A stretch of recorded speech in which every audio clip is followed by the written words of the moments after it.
नमस्कार दोस्तों। तो आज की इस वीडियो में हम लोग करने वाले हैं जो मैट्रिक की बोर्ड परीक्षा 2023 में देने वाले विद्यार्थीगण हैं तो उनको लिए दोस्तों विज्ञान यानी साइंस की VVI सब्जेक्टिव क्वेश्चन। दोस्तों सिर्फ वही क्वेश्चन जो कि सीधा बोर्ड परीक्षा में पूछा जाता है और पूछने की संभावना रहता है, पिछले लगातार कई वर्षों से पूछते आए हैं दोस्तों। तो सवाल रहा है आपके सामने स्क्रीन पे दोस्तों। यहाँ पे कहा गया है समंजन क्षमता को परिभाषित कीजिए। यानी समंजन क्षमता क्या है दोस्तों? एक वयस्क में समान दृष्टि के लिए इसका मान कितना होता है। यानी दोस्तों देख सकते हैं क्वेश्चन दोस्तों बहुत इंपॉर्टेंट है, कई बार से पूछते आया दोस्तों, इस वर्ष भी पूछने की 100% चांस है दोस्तों। कहा गया है तो इसका आंसर की बात करें दोस्तों तो कहा गया है अभिनेत्र लेंस की वह क्षमता जिसके द्वारा विभिन्न दूरियों पर स्थित वस्तुओं को स्पष्ट रूप से देखने के लिए लेंस की फोकस दूरी को कम अथवा अधिक किया जाता है, समंजन क्षमता कहलाती है। यानी दोस्तों कहा गया है नेत्र लेंस की वह क्षमता। सबसे पहले बात कर लेते हैं कि जो हम लोग का आंख में दोस्तों लेंस रहता है वो उत्तल लेंस रहता है मेरे बहादुर, ठीक है। तो कहा गया है अभिनेत्र लेंस की वह क्षमता जिसके द्वारा विभिन्न दूरी पर यानी वस्तु दूरी अलग अलग दूरी पर रखल रहता है तो दोस्तों उसको क्या करता है, स्पष्ट रूप से देखने के लिए लेंस को कभी फोकस दूरी कम कभी अधिक किया जाता है। यही प्रक्रिया दोस्तों हमारा समंजन क्षमता कहलाता है। कहा गया समान दृष्टि के लिए युवाओं या वयस्कों में समंजन क्षमता 25 सेंटीमीटर होती है। यानी न्यूनतम कम से कम दोस्तों जैसे आपको बुक पढ़ना है या किसी भी चीज को नजदीकी से देखना है तो कम से कम 25 सेंटीमीटर, और दूर की बात करें दोस्तों तो अनंत होता है। इसीलिए समंजन क्षमता 4 डायोप्टर होती है। इसीलिए दोस्तों समंजन क्षमता कितना डायोप्टर होता है? 4 डायोप्टर दोस्तों, ठीक है। तो चलिए दोस्तों आगे हम लोग बात करते हैं दोस्तों। यहाँ पे आप लोग को पता चल गया कि न्यूनतम कितना होगा दोस्तों 25 सेंटीमीटर और अधिकतम दोस्तों अनंत होगा, ठीक है। चलिए नेक्स्ट सवाल रहा आपकी स्क्रीन पे। आगे सवाल है दोस्तों कि तारे क्यों टिमटिमाते हैं। बहुत अच्छा सवाल है दोस्तों आपके सामने, तारे क्यों टिमटिमाते हैं। तो कहा गया है जब तारे का प्रकाश पृथ्वी के वायुमंडल में प्रवेश करता है तो उसे बढ़ते हुए अपवर्तनांक वाले माध्यम से गुजरना पड़ता है। इसके कारण तारों का प्रकाश लगातार पृथ्वी की त्रिज्या की तरफ मुड़ता जाता है। माध्यम के अपवर्तनांक में अनियमित उतार चढ़ाव होते रहते हैं जिसके कारण तारों का प्रकाश कभी हमारी आंखों तक पहुंचता है और कभी नहीं पहुंचता है। इसके कारण हमें तारे टिमटिमाते प्रतीत होते हैं। बहुत अच्छा सवाल है दोस्तों, बहुत इंपॉर्टेंट सवाल है, ठीक है। नोट करते जाइए कॉपी कलम निकाल करके फटाफट। कहा गया है कि जब तारे का प्रकाश पृथ्वी के वायुमंडल में प्रवेश करता है, ठीक है, तो उसे बढ़ते हुए अपवर्तनांक वाले माध्यम से होकर के गुजरना पड़ता है। इसके कारण तारों का प्रकाश लगातार क्या होता है, पृथ्वी की त्रिज्या की ओर दोस्तों मुड़ते रहता है।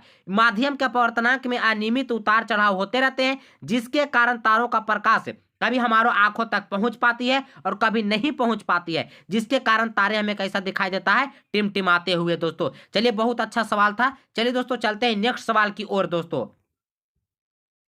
नेक्स्ट सवाल रहा आपके स्क्रीन पे, देख सकते हैं यहाँ पे बताया गया है दोस्तों कि स्वच्छ आकाश का रंग हमें नीला दिखाई पड़ता है। जब दोस्तों आप नीचे से ऊपर की ओर ताकिएगा तो आपको नीला लौकेगा, और जबकि दोस्तों अंतरिक्ष से आकाश को देखा जाए तो काला प्रतीत होता है। आखिर ऐसा क्यों होता है? यानी नीचे से अगर ऊपरे को देखिएगा तो नीला लौकेगा, अगर दोस्तों ऊपरे से ही ऊपर को देखिएगा दोस्तों तो आपको काला लौकेगा दोस्तों। तो आखिर क्यों? तो देखिए दोस्तों कहा गया सूर्य का प्रकाश जब वायुमंडल में प्रवेश करता है तब प्रकाश का परिकिरणन होता है। क्या होता है? प्रकाश का परिकिरणन होता है दोस्तों।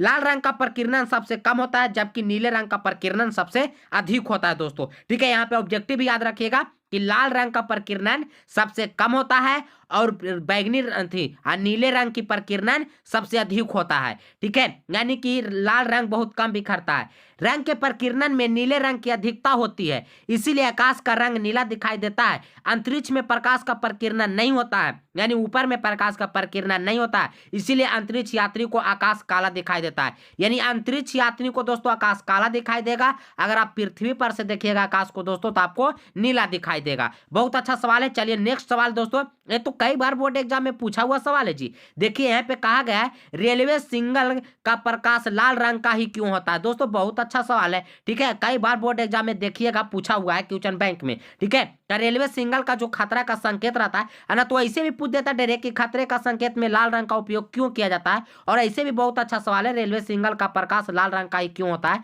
तो देखिए कहा गया रेलवे सिग्नल में लाल रंग का प्रयोग इसलिए किया जाता है क्योंकि लाल रंग का प्रकिरणन सबसे कम होता है। अभी अभी हम बताए दोस्तों लाल रंग का प्रकिरणन सबसे कम होता है और लाल रंग अधिक दूरी से भी साफ साफ दिखाई पड़ती है। देखिएगा दोस्तों आपको अगर लाल लौके रात में भी देखिएगा तो लाल आपको बहुत दूर तक दिखाई देगा। अगर उसी जगह पे और कलर रहेगा दोस्तों तो आपको उतना साफ साफ नहीं दिखाई देगा। ठीक है, तो चैनल को सब्सक्राइब कर लीजिए ताकि आने वाला भविष्य में ऐसा ऐसा वीडियो आपको हेल्पफुल वाला वीडियो मिलता रहे दोस्तों। VBI subjective, VBI objective question दोस्तों। ठीक है, तो खतरे के संकेत में लाल रंग का उपयोग क्यों किया जाता है दोस्तों? तो कहा गया रेलवे सिग्नल में लाल रंग का प्रयोग इसलिए किया जाता है क्योंकि लाल रंग का प्रकीर्णन सबसे कम होता है और लाल रंग अधिक दूरी से भी साफ साफ आपको दिखाई देगी दोस्तों। नेक्स्ट सवाल है दोस्तों कि दूर दृष्टि दोष और निकट दृष्टि दोष में अंतर स्पष्ट करने को बोला गया है। कहा गया निकट दृष्टि दोष एवं दूर दृष्टि दोष में अंतर लिखे। बहुत अच्छा सवाल है। एक तरफ दूर दृष्टि दोष और दूसरी तरफ दोस्तों निकट दृष्टि दोष। तो कहा गया है इसमें निकट दृष्टि दोष में पहला अंतर है दोस्तों, कहा गया है कि नेत्र लेंस की फोकस दूरी अधिक हो जाती है। इसमें नेत्र लेंस की फोकस दूरी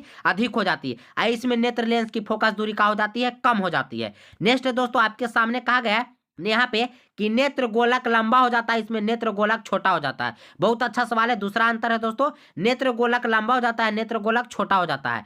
आगे कहा है दोस्तों इसमें क्या कहा गया है कि इस दोष को दूर करने के लिए अवतल लेंस का उपयोग किया जाता है, यानी निकट दृष्टि दोष को दूर करने के लिए अवतल लेंस का प्रयोग किया जाता है, जबकि दोस्तों वहीं पे दूर दृष्टि दोष को निवारण करने के लिए दोस्तों यहाँ पे उत्तल लेंस का प्रयोग किया जाता है। ठीक है, तो मुझे पूरा विश्वास है दोस्तों कि ऐसा ऐसा क्वेश्चन आपके सीधा बोर्ड एग्जाम में आते रहते हैं दोस्तों। तो चैनल को सब्सक्राइब कर लीजिए ताकि ऐसा ऐसा वीडियो आपको मिलता रहे दोस्तों। तो आज के इस वीडियो ने इतना ही दोस्तों, इसी के साथ करता हूँ वीडियो का समाप्त और आपका भाई मिलता है जस्ट नेक्स्ट वीडियो में दोस्तों।